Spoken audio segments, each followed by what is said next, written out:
High court का निष्कर्ष की संशोधन मनमाना था। वेतन में सामान्य वृद्धि, फंड के आधार में वृद्धि और बड़ी संख्या में कर्मचारियों के लिए पेंशन लाभ से इनकार पर नकारात्मक प्रभाव जैसे व्यापक आर्थिक कारकों पर आधारित था।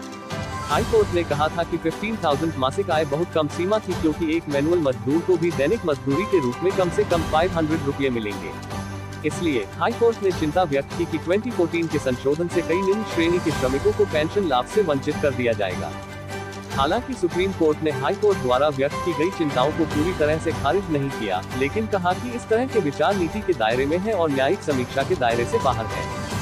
हम सेवानिवृत्त कर्मचारियों की अचानक पेंशन से वंचित होने की आर्थिक स्थिरता पर प्रभाव के संबंध में हाई कोर्ट द्वारा व्यक्त की गई चिंता के लिए सचेत हैं।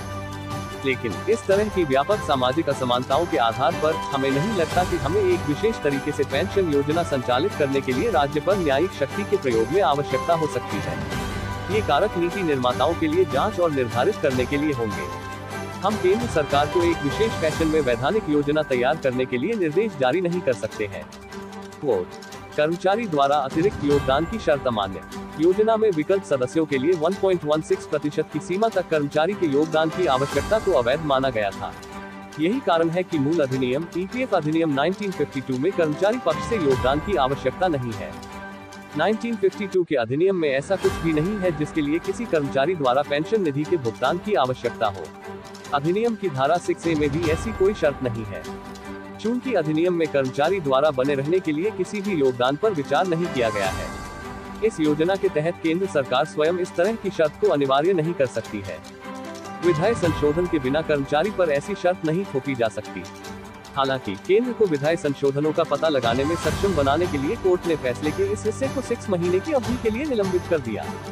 हालांकि हम अपने फैसले के इस हिस्से के संचालन को 6 महीने की अवधि के लिए निलंबित कर देंगे, ताकि विधायिका इस मामले में उचित विधायी संशोधन लाने की आवश्यकता पर विचार कर सके।